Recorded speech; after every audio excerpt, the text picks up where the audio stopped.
ಎಲ್ಲ ರೋಗಗಳಿಗಿಂತನೂ ಅತಿ ದೊಡ್ಡ ರೋಗ ಅಂತಂದರೆ ಈ ಸಾಲನೇ ಅನಿಸುತ್ತೆ. ಹ್ಮ್. ಎಷ್ಟೋ ಜನ ನನ್ನ ಹತ್ರ ಬಂದು ಹೇಳ್ತಾರೆ, ಅಯ್ಯೋ ನನಗೆ ಯಾವ ದೊಡ್ಡ ರೋಗ ಬಂದರೂ ಪರವಾಗಿಲ್ಲಪ್ಪ, ನಾನು ಸಾಲ ತೀರಿದ್ರೆ ಸಾಕು ಅಂತೇಳಿ.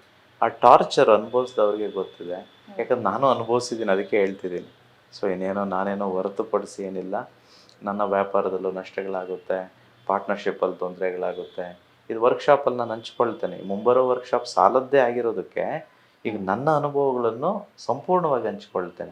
ಸೊ ಇದು ಕರ್ಮಗಳಿಂದ ಆಗುತ್ತೆ. ಹಲವಾರು ಕರ್ಮಗಳು, ಸಂಚಿತ ಕರ್ಮಗಳು, ಪ್ರಾರಬ್ಧ ಕರ್ಮಗಳು, ಕ್ರಿಯಾಯಾನ ಕರ್ಮಗಳು, ಈ ರೀತಿ ಹಲವಾರು ಕರ್ಮಗಳಿದೆ. ಸೊ ಆ ಕರ್ಮಗಳಿಂದ ಆಗುವಂಥದ್ದು. ಇದರಿಂದ ಪರಿಹಾರ ಪಟ್ಕೊಳ್ಳದೆ ಹೋದರೆ ಈ ಭೂಲೋಕನೂ ನರಕನೇ. ಆಮೇಲೆ ಮುಂದೆ ಹೋದಾಗಲೂ ಸತ್ತಾದ್ಮೇಲೂ ಮತ್ತೆ ನರಕಕ್ಕೆ ಹೋಗಬೇಕಾಗುತ್ತೆ. ಸೊ ಹಾಗಾಗಿ ಇದನ್ನು ನಾವೆಲ್ಲ ಪರಿಪೂರ್ಣವಾಗಿ ಕಳ್ಕೋಬೇಕು. ಆ ಕಳ್ಕೊಳ್ಳೋದು ಹೇಗೆ? ಯಾವ ತಂತ್ರಗಳನ್ನು ಮಾಡಿದ್ರೆ ಕಳ್ಕೊಳ್ಬೋದು, ಯಾವ ಮಂತ್ರಗಳನ್ನು ಹೇಳಿದರೆ ಕಳ್ಕೊಳ್ಬೋದು, ಅದೆಲ್ಲದರ ಬಗ್ಗೆ ನಿಮಗೆ ತಿಳಿಸ್ಕೊಡ್ತೇನೆ. It's like what do I say, I mean ಏನೋ MBBS ಓದಿದಾಗೆ ಇವೆಲ್ಲನೂ. ಸೊ ಇಲ್ಲೇ ಹೇಳಬೇಕು ಅಂತಂದರೆ MBBS ಇಲ್ಲೇ ಹೇಳಲಿಕ್ಕಾಗುತ್ತಾ?